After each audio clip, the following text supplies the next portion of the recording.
안녕하십니까? 소쿨 극장입니다. 오늘은 지극한 효성으로 염라 대왕을 감동시켜서 지옥의 부모님을 극락정토로 보낸 아들 이야기입니다. 몇 년 전에 올린 이야기인데 마침 우란분절이자 백중인 때라 완성도를 높인 다음 올렸습니다.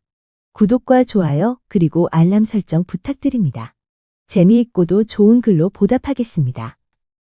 옛날 옛적에 큰 물이 나서 양친 부모를 한꺼번에 잃은 5살 먹은 바오라는 남자아이가 있었다. 어찌된 까닭인지 일가 친척이라고는 눈 씻고 찾아봐도 없어서 어디 비빌 데가 없었다. 하는 수 없이 꼬마 머슴이 되어서 남이 집에 가서 소도 먹이고 잔심부름도 하면서 밥을 얻어먹고 살았다. 그렇게 살다 보니 어느새 10살이 됐는데 춥고 배고픈 건 참겠는데 부모님 보고 싶은 건 참을 수가 없었다. 저승이 멀다 하지만 한 번쯤은 틈을 내서 자기를 보러 올 수도 있지 않을까 하고 생각하니 얼굴도 기억 안 나는 부모님께 괜히 부화가 났다. 그런 날은 꼴 먹이러 끌고 나온 소에게 괜히 발길질을 해댔다. 어느 날 자려고 누웠다가 가만히 생각하니 부모님이 못 오면 오길 기다릴 게 아니라 자기가 가면 될 것 같았다. 바오는 저승길이 멀다는 이야기를 어디서 오다 가다 주워 들은 것 같아서 그날부터 집신을 삼기 시작했다. 집신을 삶고 또 삶고 아주 많이 삶았다. 이 정도면 충분하겠지 할 때까지 삶다 보니 어느새 17살이 되었다. 하루는 바오가 주인집에 말했다. 주인님, 여태껏 저를 이렇게 키워주시고 먹여주신 그 고마운 은혜는 갚을 길이 없지만 오늘로 일을 그만두겠습니다. 어머니와 아버지를 찾으러 저승에 가볼까 합니다. 바오의 말에 기가 막혔던지 입을 하고 벌리고 있던 주인이 가까스로 입을 닫고 물었다. 그래, 저승은 어떻게 갈래? 바오가 등짐장사처럼 등에 짊어지고 있던 집신을 손가락으로 가리키면서 말했다. 해지는 쪽에 있다고 들었습니다. 이 집신이 다달아 없어질 때까지 걷다 보면 언젠가는 도착하겠지요. 그렇구나. 저승이 서쪽에 있었구나. 나이 든 나보다 어린 내가 더 낫네. 돌아와서 갈 데가 없으면 아무 때라도 찾아와라. 내가 일할 자리는 언제라도 있으니까. 바오는 주인 집을 나와서 서쪽을 향해서 걸었다. 한 열흘쯤 걸으니 큰 강이 나타났다. 그 강을 건너야 하겠는데 방법이 없어 어디 배가 없나 하고 주위를 둘러보는데 아무것도 없었다. 그런데 갑자기 물에서 부글부글 거품이 일더니 큰 이무기가 물속에서 튀어나왔다. 이무기가 바오에게 물었다. 나 어디 가니? 예, 우리 어머니와 아버지를 찾으러 저승에 갑니다. 그렇구나. 그럼 내 부탁 하나만 들어줄래? 무슨 부탁인데요? 내가 물에서 1000년, 집에서 1000년, 산에서 1000년, 3000년을 쥐새끼 한 마리도 안 잡아먹고 착하게 살면서 또만 닦았거든. 그런데 아직 용이 못 돼서 등천을 못했다. 저승 가서 염라대왕을 만나거든. 왜 그런지 한번 물어봐 줄래? 바오가 대답했다. 예, 그렇게 할게요. 그러면 내 꼬리를 붙잡아라. 바오가 이무기의 꼬리를 붙잡았다.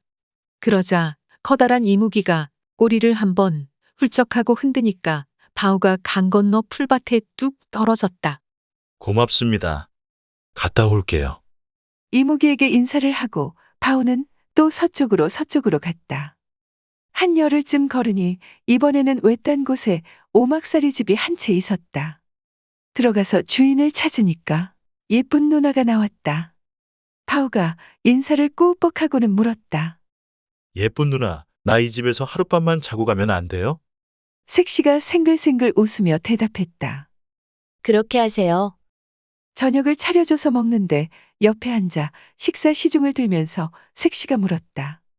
도련님은 어디로 가는 중이에요? 예, 나는 우리 어머니 아버지를 찾으러 저승으로 가는 중입니다. 그러면 갔다 올 때도 우리 집 앞을 지나겠네요? 아마 그렇겠죠. 그러자 그 처녀가 가까이 다가앉더니 살포시 고개를 숙이고는 새삼 얼굴을 발그레 물들이며 말했다. 도련님, 저승에 가거든 염라대왕님께 제 말 좀 물어보고 올래요. 무슨 말을 물을까요? 내 나이가 이미 20이 넘었는데 남자가 하나도 없어요. 어떤 사람이 내 난군이 되려나 물어봐 주실래요? 그럴게요. 하고 대답하고서는 그 집에서 잤다. 물론 처녀하고는 각방을 썼다. 아침을 해줘서 맛있게 먹고 바오는 또 서쪽을 향하여 길을 걸었다. 한 열흘쯤 걷자 절이 하나 나왔다. 그 절에 계시는 스님이 물었다. 어디로 가시는 시주님이신가요? 예, 스님. 어머니와 아버지를 뵈러 저승에 갑니다. 스님이 반색하며 말했다. 아이고, 잘 됐다.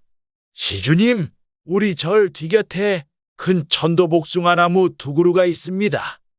그런데 어째서인지 작년하고 올해 두 해 동안 도통 열매가 안 열립니다.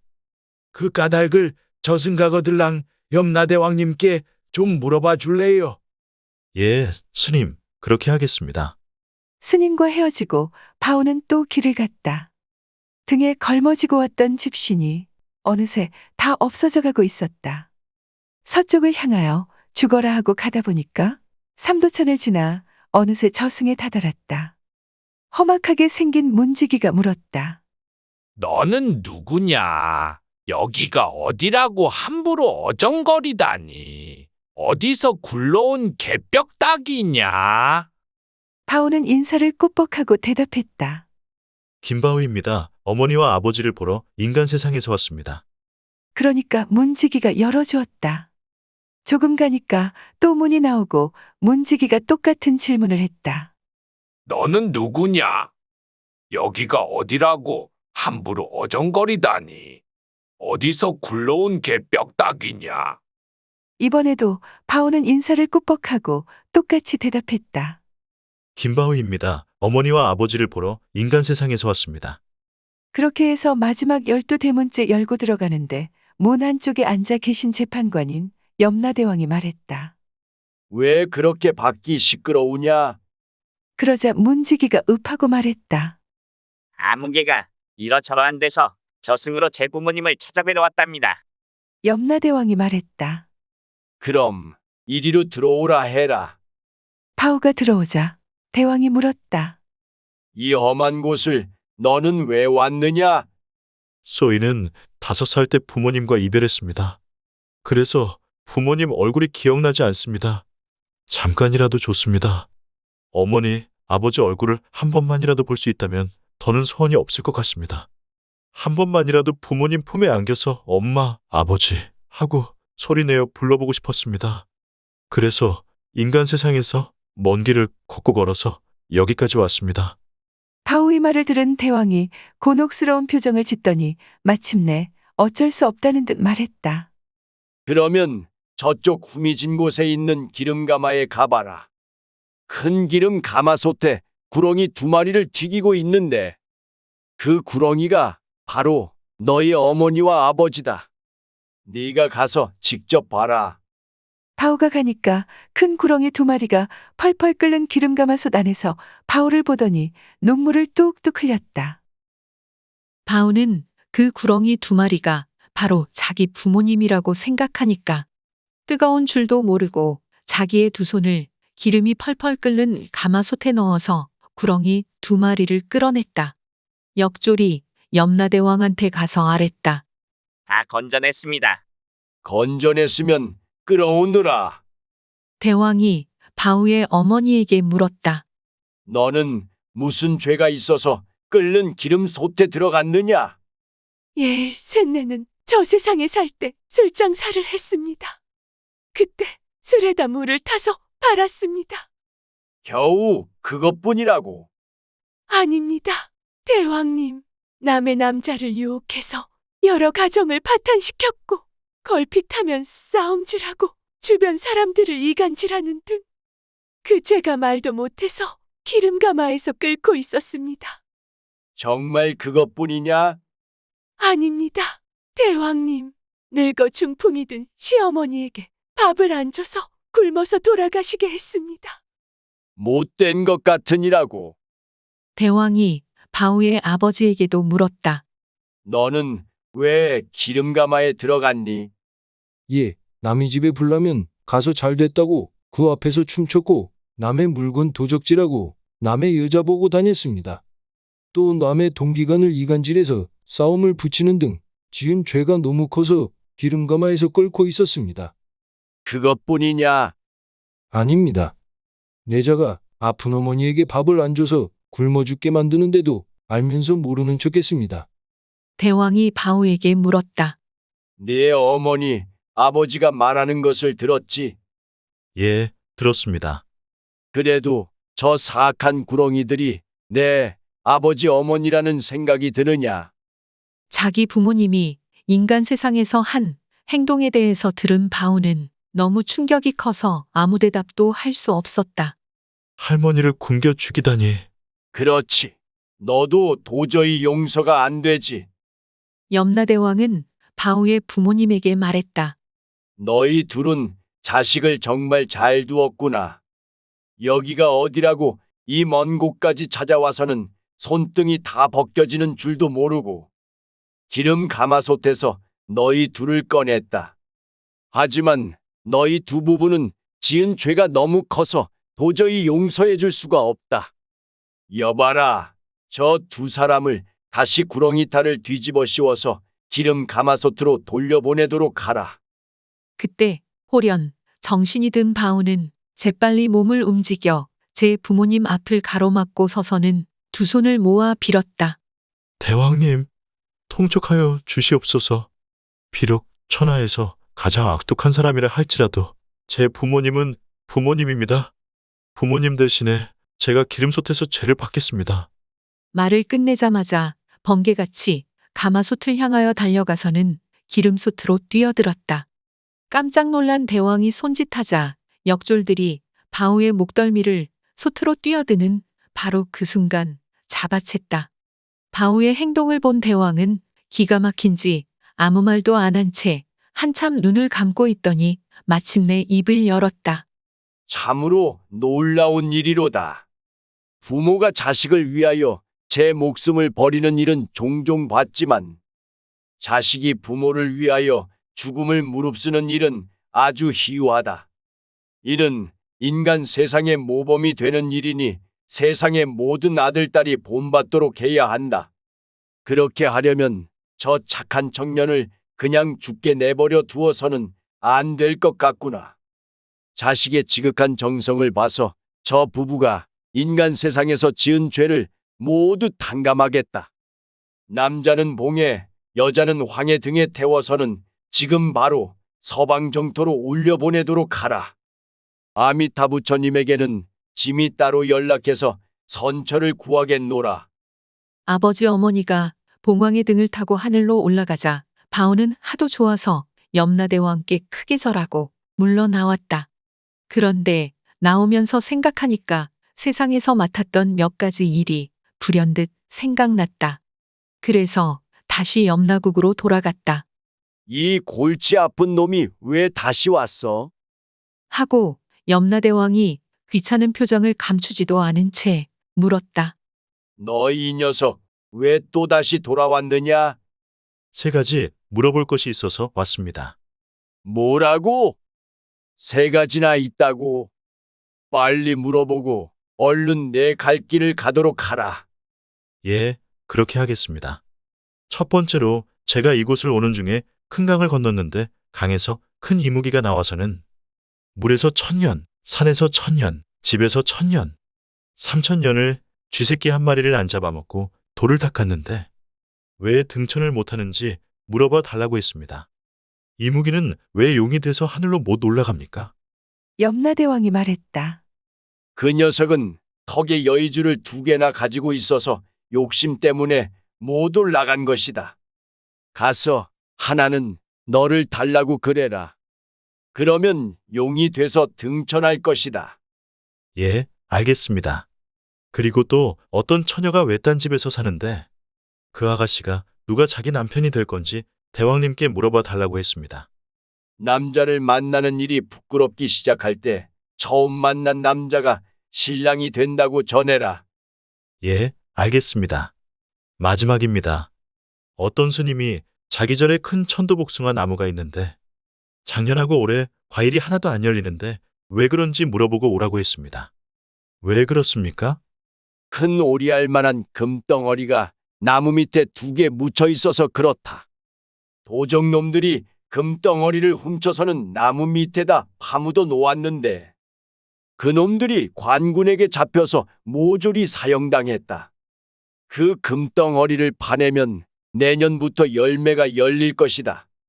그러고 그 금덩어리에는 이제 주인이 없다. 그러니 금덩어리를 파서 좋은 일에 쓰라고 하더라고. 그 절의 주지에게 내 말을 전하라. 알겠습니다. 그러면 소인은 다시 인간 세상으로 돌아가겠습니다. 삼도천을 지나서 세상으로 돌아오는 길에 바오는 절에 들어갔다. 스님이 반갑게 바오를 맞이하면서 물었다. 시주님, 왜 그렇다고 하던가요? 천도복숭아 나무 밑에 커다란 금덩어리가 2개 있어서 그걸 파내야 열매가 연다고 합니다. 염라대왕님이 주인 없는 금덩어리이니 파서는 좋은 일에 쓰라고 말씀하셨습니다. 바오가 스님과 같이 가서 파보니까 오리알 만한 금덩어리가 2개 나왔다. 그 절을 나오려는데 스님이 불렀다. 금덩어리 하나는 여기에 두고 불사에 쓰겠지만 나머지 하나는 시주님이 가지고 가도록 하세요. 소승은 수행하는 사람이라 눈앞에 물건이 너무 많으면 공부가 제대로 안 됩니다. 넘치는 물질은 독사의 독보다도 더 해로울 때가 많은 것 같아서 소승은 늘 조금 모자라게 살고 싶습니다. 바오는 고맙다고 하고는 금덩어리를 받아 망태기에 넣고는 처녀의 집으로 갔다.